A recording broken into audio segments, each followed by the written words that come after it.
What's going on, guys? This is Bradley alongside Zach, and you are listening to the Charm City Sideline podcast. It is Wednesday, March 11th, 10 p.m. Zach and I will be live tonight. We have a lot to talk about, like a lot to talk about. Last night when we were finishing up, I said, see you guys tomorrow, just because I assumed some things would happen. I didn't know this many things would happen. Busy day for all Ravens content creators out there, Ravens fans out there. Zach, you were more mad than I've ever seen you last night. How are you doing 24 hours later? I've noticed myself smiling more. I feel like we're trending in the right direction. I'm not ready to cancel all thoughts from yesterday. It was just detrimental. Hearing DeCosta talk about it, we're going to get into his press conference, but his words of how that situation went down was very mirroring to how I felt. It felt like this big emotional investment you had decided to make and basically had to have it taken away, given your own intel from inside the building. It's just an incredible, unbelievable situation that you can't ever comprehend, recreate. The only way you can do is really compare it. Like I compared it to like you get introduced to a girl and then they get taken away from you in like 2 days. It's like, wait, what? You're moving? Why did you even say that? Yeah, maybe something like that. I don't know how else to describe the feeling of it all, because today also was an incredible series of events that make me feel much more confident in the offseason direction. It's been a roller coaster. Yeah. Crazy day. I also feel a lot better. I sort of took a humorous approach last night, and you took a pissed off approach. I was spiraling, yeah. I was losing it. We're kind of meeting in the middle now. Well, let's just get it right into it. Let's just get this out of the way tonight and never talk about it again. Maxx Crosby situation. Obviously he is back in Vegas now. Eric DeCosta, I thought this was very interesting, and I also applaud him for doing this. Basically made himself available to the media at 5 p.m. earlier today, and we all know it was to address the Maxx Crosby situation, but obviously there were a couple other questions asked. From Jeff Zrebeck on X, DeCosta said that after bringing Crosby in, they were unable to complete the process of the trade. Did not bring up medicals. He just said that he's a steward of the organization and that he has to act with the organization's best interest in mind. And then also a direct quote from EDC: "Nobody is more upset by this than me. I'm gutted by it." He also later said he has a responsibility to the team and also to the fans to act in the team's best interest. So I will say there was a period of time yesterday and even this morning where I felt like it might have been a cold feet situation where they realized they didn't want to trade 2 first-round picks and figured out a way to back out of it. Now, and especially after watching Eric DeCosta talk about it, yeah, Zach, you're right. He looked about the same that you looked last night when he was talking about it during his press conference today. He seems devastated by the whole thing. I think he really wanted Maxx Crosby on this football team, and they were not comfortable with the medical situation. So I believe the Ravens organization and Eric DeCosta that they just weren't comfortable with the knee. How do you feel about it? Yeah, it's just the best way he put it was just gutted by it. I loved hearing him say that, not in a evil way, but a way that I related to it the most. That the initial feeling of reading that notification that's called off in pure shock, all the way to the end of it, like basically the stages of grief, that I'm freaking out about what the offseason even means anymore. Maybe as of last night, imagining into today where apparently Trey Hendrickson was going to make his decision ultimately, and never hearing a word about the Ravens being involved with him. So I'm thinking Hendrickson's going to go to the Bills. I'm going to spiral out. Yeah, I'm doing much better. But like, there's reason to also see the roller coaster of all of this. That Crosby is such an elite player that you get to the very top, you go down to this unbelievable low that you didn't know existed after all these free agents leave, etc. And now with DeCosta's help, as in a pretty successful day of free agency, addressing those needs, a little bandage in that edge department. I'd say a little, but it's a pretty big edge. And also it feels like we're going back up again. Like the offseason is back on track as it was derailed last night. So Crosby alone, though, it's going to suck. I'm very interested in how the rest of his career is going to go. Like, I'm not totally sure Vegas can even trade him for what they would hope is a good return. Like, Cowboys are out of the dance. They got Rashawn Gary. Raiders, I mean, are going to have to keep him given their contract situation. They're also going to have to fidget around with it. But you can name countless other teams that already spent all their cash. And then on the other hand, have to also have capital, like draft capital to give up. And I don't think any team's really willing to do it. You saw the Bills also make a move for Bradley Chubb that some people were laughing at. That was probably the last of their free agent spending at all, unless they get some minimum deals in the building. So no one's really out there unless there's a super sneaky candidate to trade for Maxx, which I feel awful for him because he seems like a genuinely awesome dude. And then Vegas also having a very successful free agency, coupled with the fact they also get Maxx back. I feel like in the end, both the Ravens and Raiders can take away that it probably will, in the end, lead to good for both sides, even though right now is just ridiculous. Yeah, I'm going to be really interested to see, like you said, how Maxx Crosby's career turns out. Even if he has, let's say he plays 14 games next year, has 12 and a half sacks. I don't think the Ravens are necessarily concerned about the next 12 months. I think they're more so concerned about, do we want to trade 2 first-round picks for someone that his knee might fall apart a year and a half, 2.5 years from now? For anyone that doesn't know, meniscus injuries, I am not a doctor by any means, but there's basically, your meniscus is like under your thigh bone and like above your shin bone, and it like is what separates your upper leg bone and your lower leg bone from hitting each other every single time you run, jump, whatever. And he had a full meniscus repair, which basically means like he has less of a meniscus than he did before, and that can lead to arthritis very quickly. Sorry. It's not like it's a very different injury than MCL, LCL, ACL. Meniscus is literally padding that helps your bones not slam into each other. So they definitely were just concerned about that. And it probably looked worse than they were anticipating. So who knows all the details behind everything, but I don't think I have much else to add on the matter.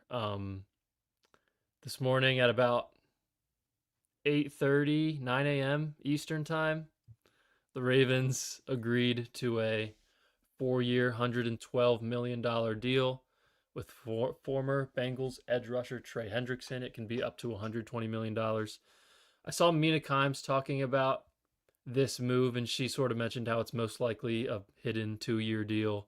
One of those things where it's easy to get out of after 2 years. Because, I think everyone was kind of thinking 4 years for Trey Hendrickson. He's going to be 35 when that contract is up. But 4-time Pro Bowler, first team All-Pro in 2024, just 2 seasons ago, when he had 17 and a half sacks, 81 career sacks. I do feel like, Zach, people are talking about him like he's older than he actually is. He just turned 31 like 3 months ago. Mhm. Like people are acting like he's like going to be 33 soon or something like that. Like no, he's not that old. Um and we are seeing some injury prone conversations. I did the quick math. He's played in 72 games over the past 5 seasons. That's 85%, and that's with missing 10 games in 2025 due to a core/hip injury that required surgery. I don't know if anyone knows exactly what that was, um, but he suffered the injury in week 6, and I think he tried to play one more game and re-aggravated it. It did not go well, which does show his toughness. And he was placed on IR in December, received surgery. It's called core muscle surgery. Like I said, I don't really know what that is or what that means. Um, but that was December 8th, and I found an article that said it was a 6-week recovery time. So you would think he's been 100% by, February 1st. So hopefully no health concerns, at least now, and he'll pass his physical. Um, but yeah, Zach, what were your initial thoughts, or, your thoughts now after the signing of Trey Hendrickson? Well, I'll answer both of those. That my initial reaction was, you've got to be kidding me. Of course, we did the dirty move of everyone's conspiracies. And as the day goes on, progresses, you learn so much more about how doctors perceived it, different names in those fields talking about it. Some guy going on Pat McAfee's show, Schefter receiving so many different reports from so many different doctors, Rappaport included, just everything to reassure you that the Ravens might have been in the right. And I'm saying might have been right now because again, I don't feel confident saying either one.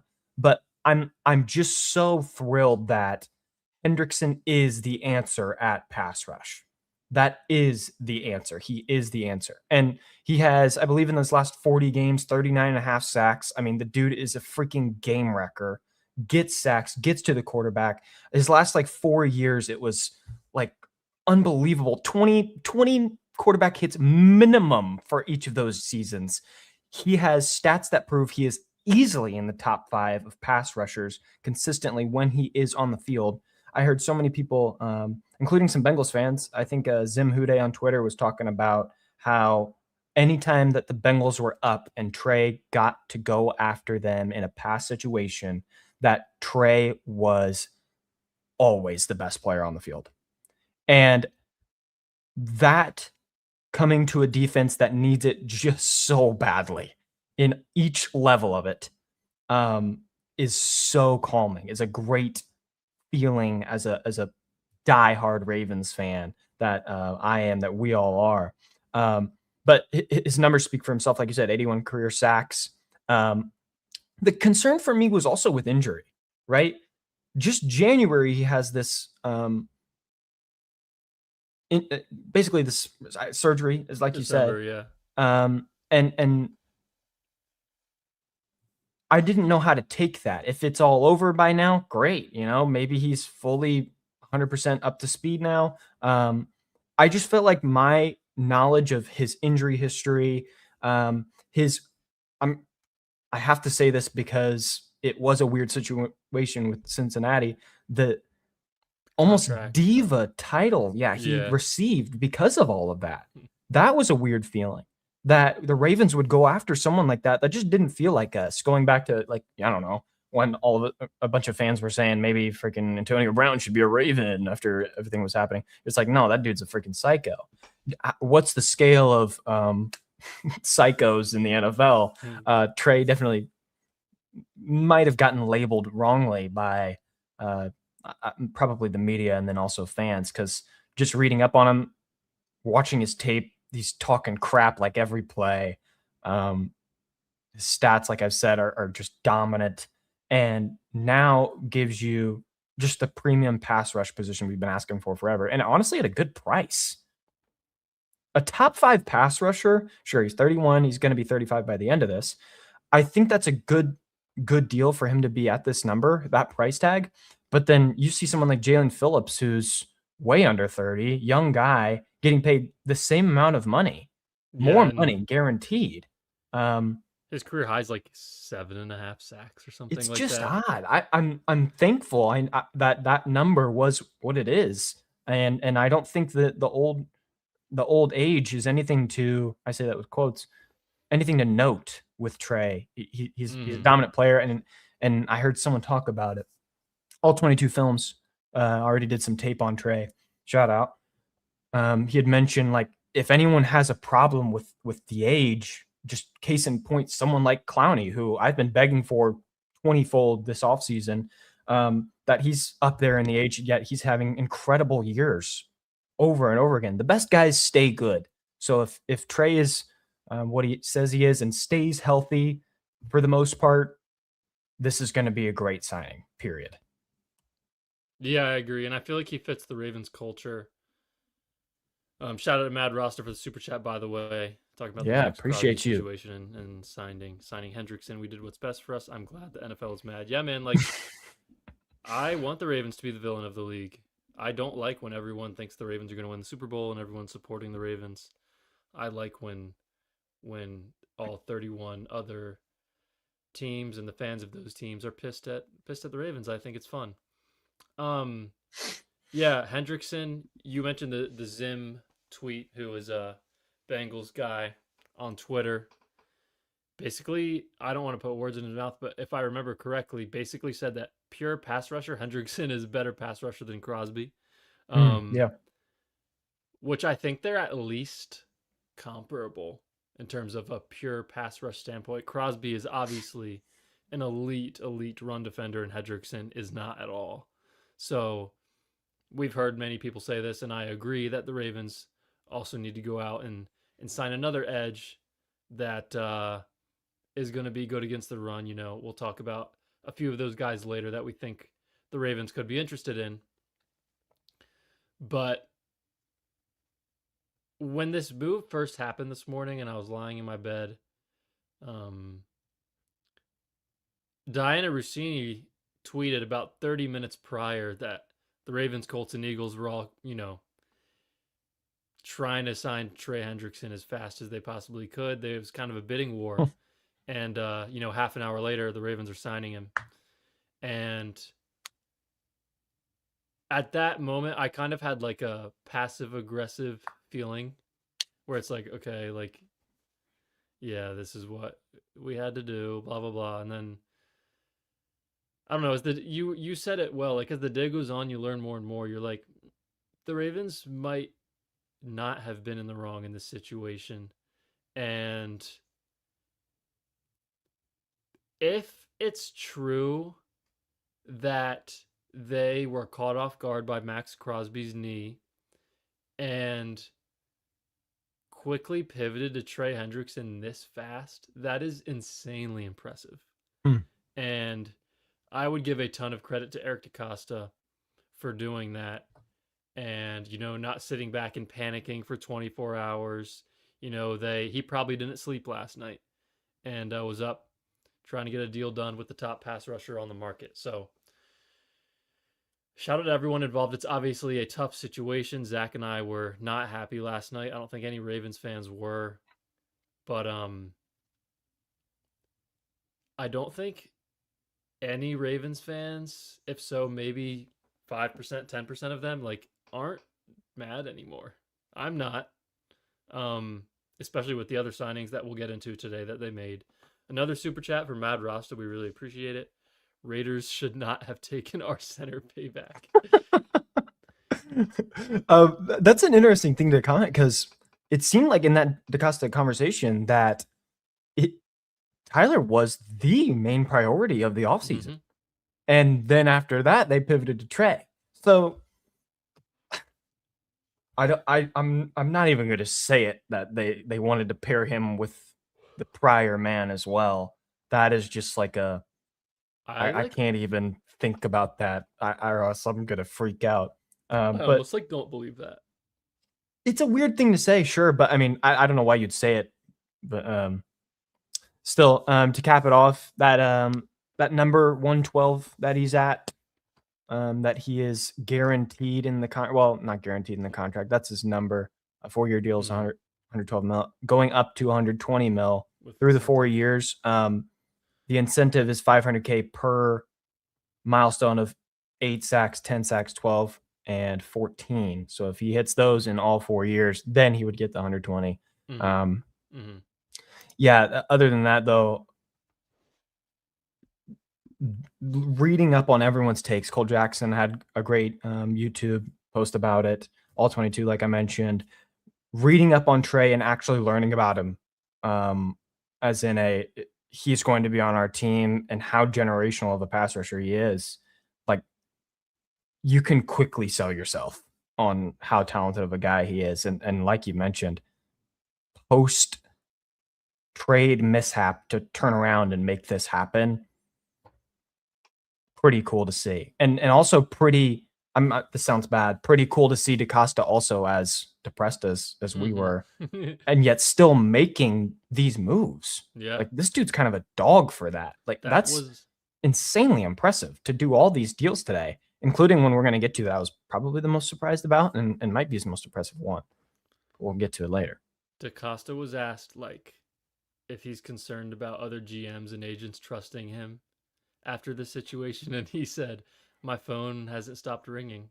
Yeah. Like, that was he seems locked in. There was some aura with that quote. He does have a switch flipped. It's pretty obvious. Yeah.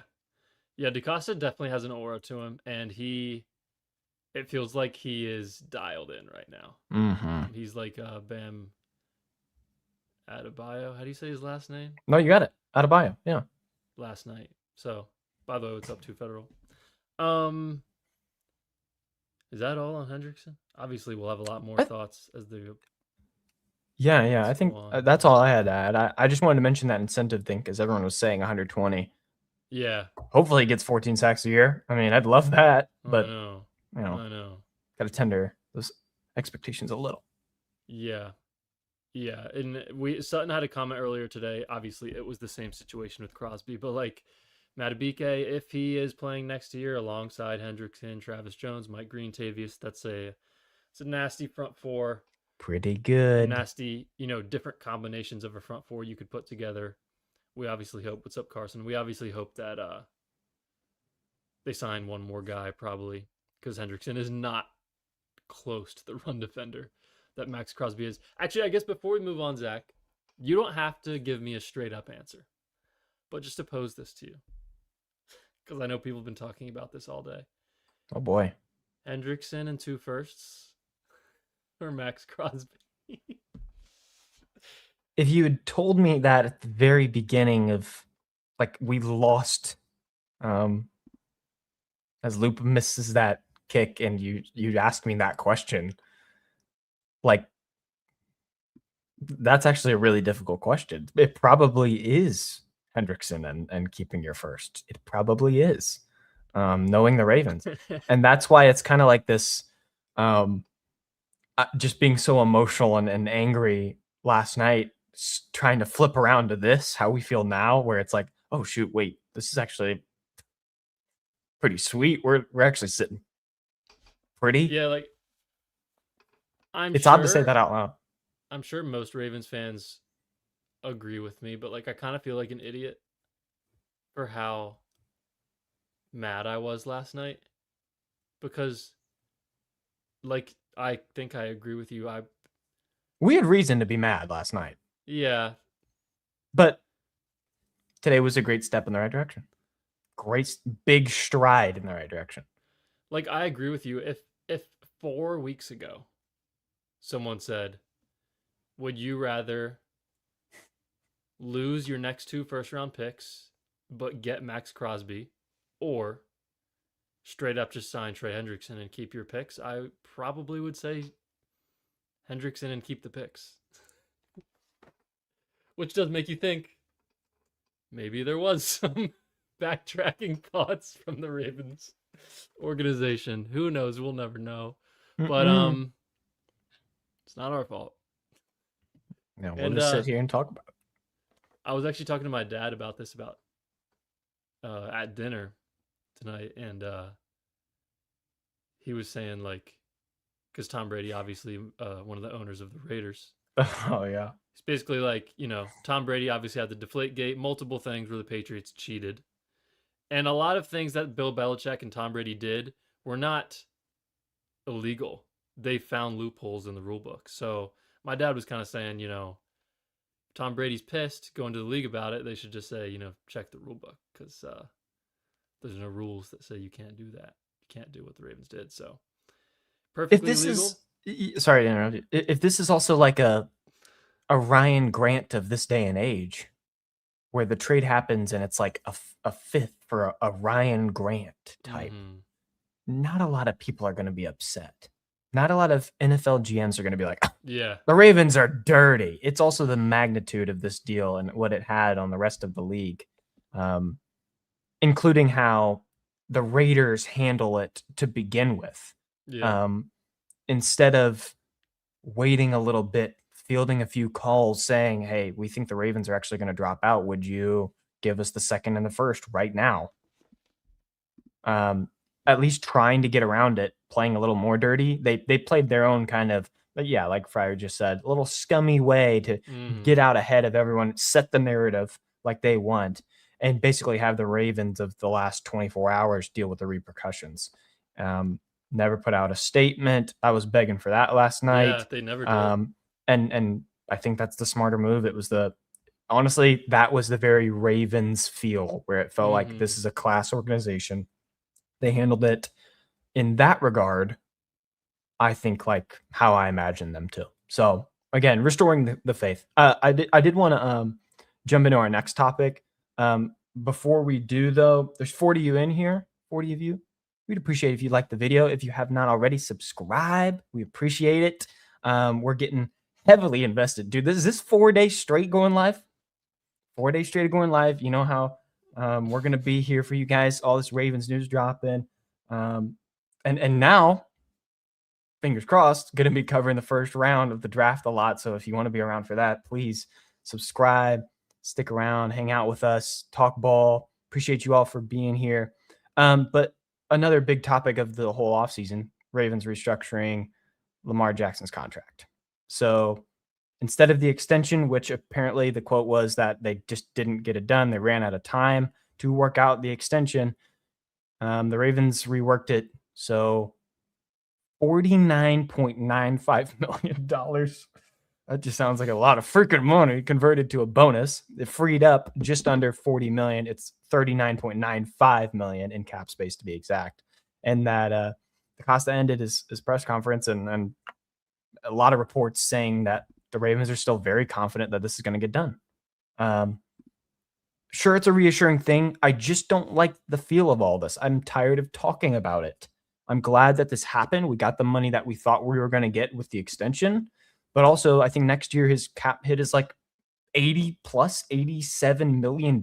It's an unbelievable amount of money. And also, we have to think about what's holding both sides back from doing this.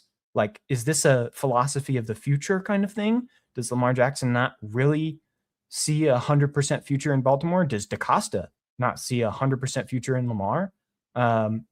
And does the money really make it right? So both sides have, Lamar's always kind of brushed it off in press conferences. DaCosta's always said that we've made him a handsome offer, but from what we know, it's just an odd situation that you can't really talk about too much because we don't know anything, but just speculation alone makes this very uneasy for me. There's a good comment from Kai because we had the Jalen Hurts deal get done in 2023, and then Lamar's deal got done like a few days later, maybe even less than that. Yeah. A top-tier quarterback hasn't gotten paid in like a while. When even was Dak's contract last offseason? Or was it even before that? I don't know, but like before, I think. He's still the highest paid quarterback right now. So hopefully before this time next year, a quarterback gets more than $60 million per year, and then the Ravens can just give Lamar slightly more than that. Hopefully. Yeah, Zach and I have talked about the Lamar contract situation a lot. I don't think I have too much to add because we were kind of anticipating this anyway. I'm just glad that we got the report and the numbers. And I would say now, because we'd put people asking us this 2 nights ago, I think, or maybe last night. I have no idea. How much cap space do the Ravens have? And I would say, as a conservative guess, because I don't want to get fans' hopes up, after all their moves today, maybe somewhere around $35-40 million. Yeah. Which is still a lot, after everything they did today. I feel like they're around 30, 35, maybe 40. So still, probably got about $15-20 million to play with before the draft. So we'll see what they end up doing. But you have any more thoughts on the Lamar contract, or you want to get going? I don't think so. I'm excited to get into these signings. This yeah, is man. 3 that I mean, 1 we expected, but 2 of which were just good starts to adding towards depth and maybe even starting. I don't know. Definitely, yeah. I will say, I don't think I expected the Awuzie signing. I was hoping that was going to be a move they made. If anyone doesn't know, Ravens agreed to a 1-year deal, $5 million, re-signing cornerback Chidobe Awuzie. $5 if you ask Jeff. It's Reebok. Yeah. $5. Yeah. Jeff had a long day today, so we talked about Awuzie in our free agency preview, Zach, and I think maybe in our defensive video, a bargain in free agency this year, even before we knew what he was going to make for how well he played last year. You see corners have a year like that. Let's say a corner on the last year of their rookie deal who was a first or a second round pick has the same year that Awuzie just had. They're getting $15-20 million a year, 4-year deal. Like, he was very good last year, and because of the injury history, I think, and I guess the age a little bit. Yeah, that's what I was about to ask. What's his age? Yeah, is he 30? 30? 30, yeah. Yeah. He'll be 31 in May. By the way, shout out to Chidobe Awuzie, because I looked at his Spotrac today, and with this deal, he's now made $51 million as an NFL corner because he got a big deal with Tennessee. And I think a decent contract with the Bengals when he was a good player for them too. So he's made a lot of money. And good for him. Yeah, good for him, man. And 75.4 PFF grade in 2025, 13th among 144 corners. And this is with the worst pass rush of all time last year. Yeah. According to Pro Football Focus, when the defense actually recorded a pressure on a certain play, Awuzie had an 80.6 PFF coverage grade. I know. Which is very, very good. Very, very good. So, impressive player. I'm glad the Ravens kept him. It's interesting. It's kind of wholesome to me that it's a completely new coaching staff. It's Eric DeCosta was the only one. Eric DeCosta knew how good of a player he was and probably convinced Minter and the defensive staff that this should be a move that they make. To keep him around, get this guy to stick around. He outplayed his contract tenfold last year, given how that whole situation ended in, I believe, Tennessee.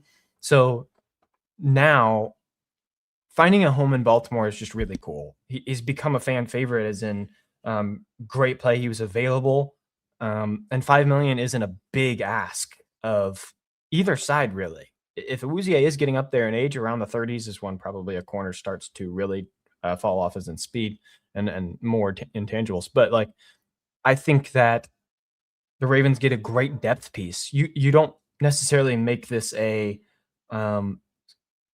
spot that you need to address anymore in free agency. It can now become one of your many BPA kind of situations in the draft. So Awuzie is going to be great as an outside guy, and it might not even really matter compared to the rest of the depth chart and how this number makes it look, because I think we got guys that are going to be great to rotate with him, and this is just an awesome signing. I'm so glad about this.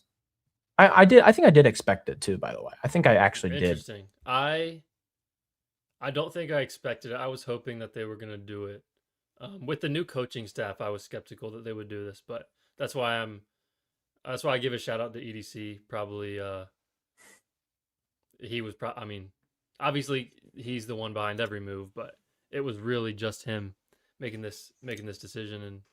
And now you look at the cornerback room, and we don't know where Marlon Humphrey's going to be playing in terms of on the field. Obviously, he's going to be Baltimore, but next year. Yeah. But in terms of a cornerback room, you have Wiggins, Humphrey, Awuzie, Tampa. Like, that is a top 4 in March. Like, you have 11 draft picks. I'm confused now because got to be 11, man. Yep. So yeah, like you said, they could draft an outside corner at 45, and then it's a extreme. You feel great about that room. So, like that a lot. In terms of another secondary move, Ravens signed former Patriot safety Jaylinn Hawkins to a 2-year, $10 million deal. This was a guy Zach and I talked about when we were doing our mock off season. Yeah, for a number much higher than this, I believe. Yes. I don't have the number in front of me, but I think I shut you down from just the website. I'm like, dude, this guy's like 12. Forget it. Because I was thinking he was going to get like minimum 8. Cam Curl with the Rams, I think, got $12 million a year, and I think he is like, he's not a tier below Curl in my opinion. So it's interesting. Especially with that PFF grade. Oh my. I know. So Hawkins was a 4th round pick out of Cal in 2020. The Atlanta Falcons took him in that draft. He was traded to the Chargers during his 4th season when he was on the last year of his rookie deal. And then he signed a 2-year deal with the Patriots in 2024. And this season played very, very well. Definitely the best season of his career.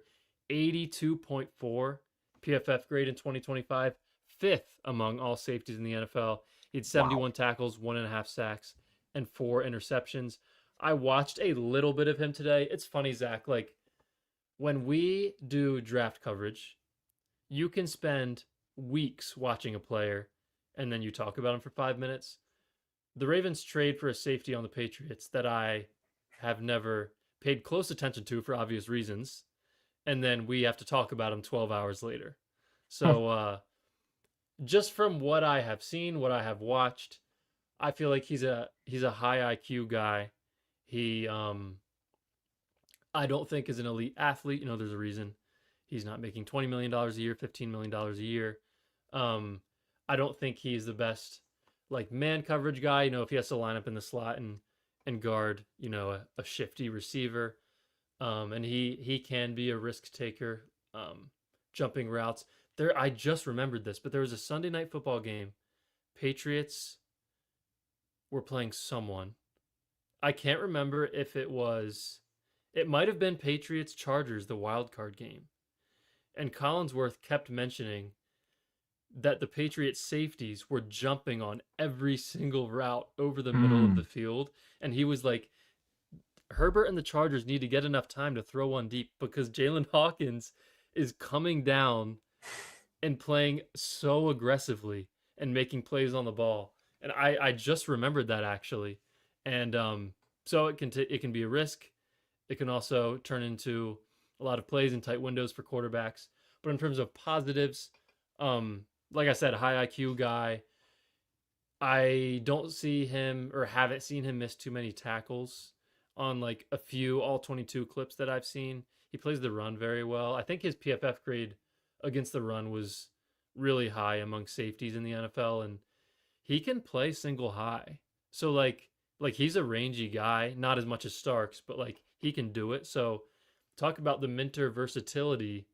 You have Hawkins and Starks now who can both play that deep third or single high all alone back there in a cover one situation. So I really like this signing. 2 years, $10 million is shocking to me. I was thinking maybe a 2 years 16 million to like 2 years 19 million. I was thinking like 8 million a year, something like that. So this is probably, obviously the Trey Hendrickson signing matters more, but in terms of value, this is probably my favorite signing of the day. Yeah, I was gonna say it's a bargain. Like this is a very well graded PFF guy, and I'm gonna put a little bit of salt into the wound and say that the Patriots didn't play the greatest of teams last year, but they were a great unit. The Patriots were, and disregarding that kind of comment I just made, I love what you said about the Chargers thing. I totally remember that, and I love that Hawkins is this kind of attracted to the ball kind of guy that we've been missing for a little bit. Starks gave us that attitude, but he didn't really get the chance to showcase it. He had flashes, but now you get another guy that plays similar at a prime age. I believe he's like 28, and playing probably the best ball of his career last year on a $5 million average price tag. I mean, it might even be lesser for this first year, but like, Yeah. I'm truly surprised by this one. I was very excited remembering his name from our offseason mock and very, very happy with this one. This is such a good one to get in there. I think we got in our mock, we had signed a safety for $5 million, you know, something like that. And yeah, he went somewhere too. That low number was what I was expecting. And you get that low number for a genuinely good looking statistical player. Yeah. And also passing the eye test for the most part. Yeah. It's just, I'm glad. I obviously wanted them to sign a third safety. I was a big advocate for that because I think it's going to be so tough to play against a Jesse Minter defense where multiple guys in the secondary can do multiple different things. And I just think he provides them with a lot of versatility on the back end. Him and Starks can do similar things. Starks is definitely more talented, but both players can do about everything in the secondary. So great move with Hawkins. And that leads us to the final signing of the day. Former Bears tight end Durham Smythe. Smith, do you know? I think it's Smythe. I'm pretty sure. To a 1-year deal. We still have not gotten a price on that, but that's weird. You would assume not crazy. 4th round pick in 2018 out of Notre Dame, was taken by the Miami Dolphins. He actually spent 7 years there. Had you just about 1,200 receiving yards in 7 years in Miami. Obviously a big blocking tight end. The Bears, Declan Doyle, Ben Johnson signed him just for 2025, and he was their tight end number 3 and their fullback. They were in I formation a lot. He was their fullback in I formation. Good blocker, can make catches out of the backfield. He can run some routes. Nick Boyle was elite, but I would compare him to like Nick Boyle, but not as good of a blocker, I guess. But I like the signing a lot. It makes a lot of sense. I didn't even know he was a free agent, but I just thought this was funny. The longest reception of his career is 26 yards. So good signing.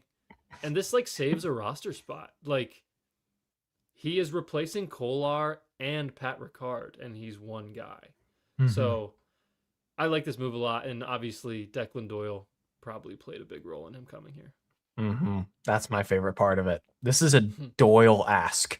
Like the hypotheticals of what's a good example? There's plenty of video games out there where it's like, hey, if we had the chance to sign your guy, who would it be? Like, and list your top 3.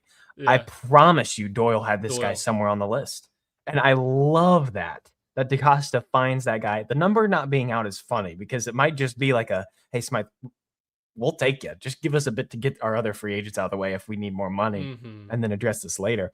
But I do imagine him more as a tight end. Bears just didn't do fullback a lot unless it was like motioned in, and I think that's okay to consider him more of the tight end. You and me had dreams of guys like Njoku and company of veteran names, which I think is still possible, just a lot more unlikely. I think the Ravens have so much success in the tight end drafting department. You'd probably see that, but I guess I could see 4 tight ends. That's a little bit much though. So it'll come down to a decision. Maybe a veteran like Njoku, I think like Ertz and a couple others are still available. If those names start Goddard, to, maybe. I bet he'll get a good number. Yeah. Even then, if he goes on into the later months and by the end of it is available, maybe you sign that guy. But Mhm. for the time being, I like this just as a, like you said, tight end slash Yeah. fullback slash Doyle guy. And the fact that he's going to guys like Doyle, maybe he's going to guys like Weaver, asking him who's a Mhm. guy that might fit in for the right number. And I like that DaCosta is also going out of his way to do this early on. This is day 3 of free agency, and we're talking about a Durham Smythe signing. Like, So how out of left field can it get? That's so funny. so Simpson, Smythe, Awuzie, Hawkins. So they've already signed 4 players in the first 3 days of free agency. When has that ever happened? Like, I don't know that ever Maybe has. never. Different approach. We don't know if it's like a different approach in terms of let's try something else, or if it's purely just John Harbaugh being gone and there's a different mindset there. But I like that move a lot. And it's an interesting point you made because this literally gives them an extra roster spot by signing someone who's going to be your number 3 tight end and can play fullback when That's you cool. need one. So maybe they keep 4 running backs now. Maybe they keep 4 tight ends now, like you mentioned. Maybe they can keep 10 offensive linemen instead of 9. All those things that go into it. So we'll see how that ends up shaking out. That's all the signings today. A lot, obviously, that we talked about. Getting into what we would like the Ravens to still do in terms of the offense, which actually I'm going to throw up that depth chart right now. In terms of the offense, this is what you're looking at right now. You got Lamar, Derrick Henry, Justice Hill. Receivers, you got Smythe at tight end now, and then you see the offensive line. Eric DaCosta was asked about the offensive line today, and losing out on Linderbaum, he did mention that he plans on signing a couple of offensive linemen over the next few weeks. Zach, how do you feel about how the offensive line looks right now, and do you trust EDC to fulfill that statement? Yeah, I think I expect him to. Maybe not to the level that you imagine that statement, where it's like 2 offensive linemen. We're gonna get a great center and a great guard as well. No, I think it's more of like a depth piece and and probably a capable guy to start at center, maybe. But the glaring one to me is this wide receiver spot. I'm not. I'm a Tez Walker fan. I'm not a Tez Walker enthusiast enough to where I want him to be my 3. I just don't feel comfortable. And if it's a guy that can possibly be your 2, maybe there's a trade out there to be your 1. I would happily buy into it. There's names like Stephon Diggs, maybe AJ Brown in the trade department, even Hollywood as a 3. I think nowadays, now in our position, building these little spots like that sounds good. It doesn't have to be the big fish like I mentioned, AJ. It can be the smaller one with Hollywood, and I wouldn't mind it as much nowadays, given we have this much cap. We can use it towards offensive linemen, and I'd feel much better about it. So yes, I want on the defensive side a couple more, probably just the edge, probably an interior man. But offensively, I think you can get a pretty cheap guard. Like we mentioned, the Wyatt Tellers, Kevin Zeitlers of the world would probably be a nice looking price tag. And then also a center that's just capable. Cushenberry keeps coming up in Ravens media. I don't know if that's like a bona fide, write it in kind of a signing, but it seems the most obvious. If they're weird about the injury history, the Pochich one is kind of weird now. Yeah. So hopefully they address it just by getting a capable guy. And it's interesting that he mentioned it today. Someone commented it like very, very early on, that DaCosta mentioned they're really good at just drafting centers. They know how to get a center. They know how to find one. There's countless names. We could list them. But I feel confident in their ability to find a guy. The issue is I don't necessarily want him to be starting year one if he's not ready. There's not a round one guy that's glaringly obvious, and not necessarily one that's round two even that's like the bona fide starting caliber name that I can circle. So odd situation at center. I'm that's probably the most uneasy spot I feel left to address, given we just don't have one. But I circle receiver as my next target for DaCosta and company. And I really think that the AJ Brown trade is probably back in the fold again. Last night, talking about how we were so against it with the money situation and not having anyone, the uncertainty of last night compared to now, where we have all this money. Maybe you can convert some of that money down for AJ and his contract. AJ is signed through 2028, I believe, and that number only exceeds to 24 million at most. Like, it's not an awful price tag, but it's something I would start to talk about if I was part of the Ravens media, that maybe DaCosta has called a few times to talk to Howie Roseman about a deal. And given that the offseason is just continuing along, maybe it's not, tomorrow, but if it's closer to the draft and that price tag to get him, the actual capital to attain an AJ Brown is lesser, I really think the Ravens could make it happen. Yeah, by the way, we got a super chat from Prime Trust. Hey, Prime Trust. Viewers, appreciate it, man. We are hanging in there. It's been a roller coaster. That's the best way I can put it. Ups and downs on like anything. This is seriously crazy. It's definitely the most insane time of being a Ravens fan in my life. Not close. This will be a 2 to 3 day period that we're talking about 10 years from now. Yeah. It's a crazy time. Yeah, in terms of receiver, I would not be mad at Hollywood, especially, you don't think he would get a ton of money. Spotrac has Hollywood Brown's market value right now at $5.5 million per year. Maybe they do a 1-year deal, maybe a 2-year, $12 million deal, something like that.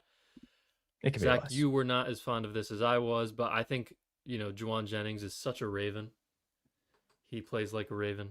He loves to block. He's a physical receiver, obviously from San Francisco. Spotrac has his market value at $22 million. I think that's a little steep for someone that doesn't have insane production. And made it through the first 3 days of free agency too. That number, paying someone $20 million day 4 now is getting a lot to ask. It could go down, and just having him in a room with Zay and Bateman, I would feel obviously a lot better about it. And if the Ravens, if the report is true that they were trying to get Hendrickson even after they had Crosby, they have another big move in them right now. So maybe that's Juwan Jennings. Maybe that's like, there's not that many expensive players left on the market. You know what I mean? So like, we'll see how they decide to go about it. But I think Jennings would be very interesting. Mooney would be a guy that at least, he makes the room better than it was before. I'd say Mooney and Hollywood would be similar signings in terms of, what they do for the room. And then there's not much else. So, yeah. Keenan Allen, he's going to be 34 soon. I don't know about that one. No, thank you. Offensive line. I went on a rant about offensive line last night instead of ranting about the Maxx Crosby situation, because I have been very frustrated about the offensive line the past couple off seasons, and they never address it as heavily as I want them to. I understand not being able to retain Linderbaum. We've talked about this a couple times. What I would do now, and Eric DaCosta did say he plans on signing a few offensive linemen. What I would do now is, and Zach, you sort of put me onto this mindset. I would sign Cushenberry at center, and I would sign Wyatt Teller, Kevin Zeitler, Mekhi Becton at guard. And then also just go BPA in the draft, take a guard at 14 if you want, 45 if you want, I think they have pick 80, like whatever. And then whoever you get, just let them compete with whoever is the veteran at that position. And just put the 5 best guys out there that you can. It might not be an elite offensive line, but if they do that, it's going to be a better offensive line than last year. And with Dwayne Ledford at the helm, even if it was the same offensive line as last year, it would probably still be better anyway. So you might not be looking at a top 5 offensive line next year. If it was up to me, that's what I would strive for every offseason. But if DeCosta's telling the truth and he actually does add a few names and they pick some with their 11 draft picks, you could be looking at an average to a maybe above average offensive line last year, which would be a big improvement upon last season. Let's throw up the defensive depth chart, Zach. Just go over, not depth chart, but starters. I'm putting Matabike up there because I am very hopeful. Maybe it's coping, maybe it's not, who knows. But you got Matabike, Travis Jones, and John Jenkins on the D line. Your starters are edge right now: Hendrickson, Tavius, and Mike Green in a rotation. You got Roquan and Teddy Buchanan. We don't know if he'll be ready for week 1 or not, but as we have said multiple times, we trust Trenton Simpson there. Wiggins, Humphrey, and Awuzie at corner. Kyle Hamilton will be playing the nickel spot, and you got Starks and Hawkins at safety. How do you feel about edge right now, Zach? It's probably missing one more name. But again, it's a name that I don't necessarily need a lot of money towards now. Yeah. If a lot of money means I don't really know a lot of names that would demand a lot of money right now. There's plenty of names still in free agency that could demand, I don't know, 10 mil at max, maybe a little bit more. And I don't think the Ravens need to go anywhere over that number to get the right guy for that room. If guys like, I'm not saying to re-sign him, but names that could be around the Kyle Van Noy's of where we got him way back when, that could fulfill a role of potential starter / rotational guy with Tavius and Mike. That sounds good. Especially with how they're projected to use Trey Hendrickson. He's such a pass rush first guy that I don't want to say inconvenience at the run game, at the run stopping, but kind of his lack of that department is made up through the other names. So we've mentioned names like Clowney. You have down AJ Epineza. I don't know the other one. Arnold Ebiketie. There's still going to be names out there. I think also you have to look at the interior defensive line. I don't think you have to make any moves necessarily, but if you want to go find the cheaper interior guy as well, given that Matabike is not a 100% guarantee at this time, I think that's okay. Teams are still releasing names. You saw today, Javon Hargrave and Jonathan Allen were released. That was unbelievable. I couldn't believe they released him this late. Maybe it's also because of the Wednesday kind of day and that the league you're starting. Yeah. But there's still names that you could see drop of the next month of defensive linemen that Baltimore could scoop up for a nice looking number. My favorites to watch for that would be the OGs, and that's the Cameron Jordans, that's the Calais Campbells. I think those names are so intriguing, given Jenkins is kind of that department, but he doesn't provide any aspect in the pass rush. The Travis and Beaks territory does, get both sides of that those departments. And I think Cam or Calais would actually be a great fit with the current group we have. A guy at the end of their career, savvy veteran that you can plug in for a couple of plays when you need a big one. And especially if you don't have Beaks. That's my main concern. So you don't need to put a lot of money into it anymore, given how much you've just put with Trey and how much you're hoping to put in with Beaks coming back. So we'll see what they do. That's my biggest depth question, but I do genuinely think you need another edge, just not direly. You can wait maybe a month or 2 or 3 to find that guy. Yeah. Yeah, like they are There's one more edge that's not on this roster yet that will have a big role next year. Yeah. Interior D line, even if Matabike is 100% ready to go week 1, I would still sign another cheaper guy. That's a 3 technique. That's going to be behind Matabike, and we don't know what's going to happen with Broderick Washington. At this point, maybe we just assume he's going to be on the team. Seems like it.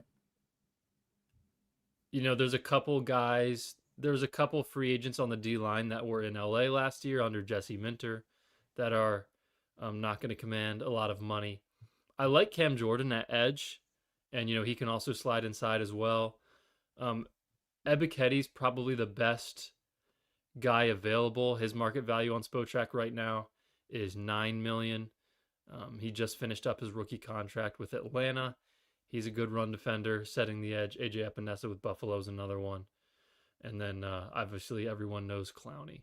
So in terms of the interior defensive line, I'm going to pull up who is available still right now as I struggle. We can, for just the free agent group that's still around, I'd say for a top 3 for me, I want you to say your top 3 too, as in just any of them. I think I'd want Zeitler. I'd want a center that can be Cushenberry. That can be. I'm not saying it has to be, but it can be. Really a number that's $8 million or less. Like getting a starter in that's $10 million or less as a center. Because if you can draft a guy just to be behind him for the year, I think that sounds great. But my number 1 is going to be Clowney. If we were to get him, I'd be ecstatic. Yeah, I like it. My top 2 free agents right now, Cushenberry at center. His market value is around $7 million on Spotrac. Oh, dang. I'm just gonna loop in Teller and Zeitler together as one. I know that's cheating, but whatever. And then you know what? I'm gonna say Juwan Jennings just because I think that'd be really fun. Oh, okay, there you go. And I would love that signing. And he's a tough physical receiver that plays like a Raven. So those are mine. Crazy day of free agency. I think I posted on Instagram like 12 times today or something like that. It was crazy because day 1 was insane. Day 2, extremely quiet until the news broke in the evening. 8:30. And then day 3, insane again. So I like where the Ravens are at. I will continue to be concerned about offensive line until I'm not. But I do trust Eric DeCosta for the sole reason that he did exactly what I wanted him to do with the secondary. Like, I literally wanted them to sign Awuzie and Hawkins, and they did that. So, for now, I'll trust EDC with the offensive line and see where he ends up going with that. Any final thoughts from you? I don't think so.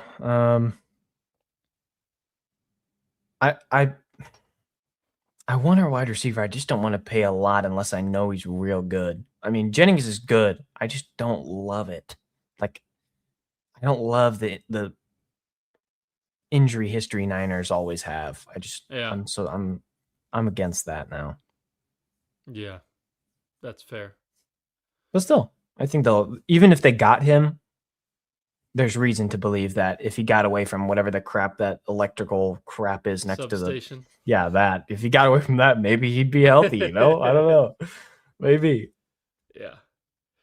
Yeah. Appreciate you guys so much for hanging with us tonight. I think we had 60 concurrents at one point, so really appreciate you guys. If anyone has not liked the video and you're watching right now, hit that like button. Help us out a ton. If anyone is not subscribed, hit the subscribe button. Zach and I are very tired. I think, you said this was our fourth night straight being live in a row. So, it's been fun. And we appreciate you guys so much. Follow us on social media. If you would rather listen to us, you're in the car, you're mowing the lawn like Don C, going for a run, going for a walk. Shout out. We're on Spotify. We're on Apple Podcasts. Links are in our description. And who knows? Maybe we'll see you guys 24 Don't say hours it. From now. Don't say it. Dude, you jinxed us. I did. I just knocked on wood. So maybe I'll thank you. that. Thank you. But anyway, Have a good night, everyone. We will see you guys next time. Peace. We'll see you soon. Peace.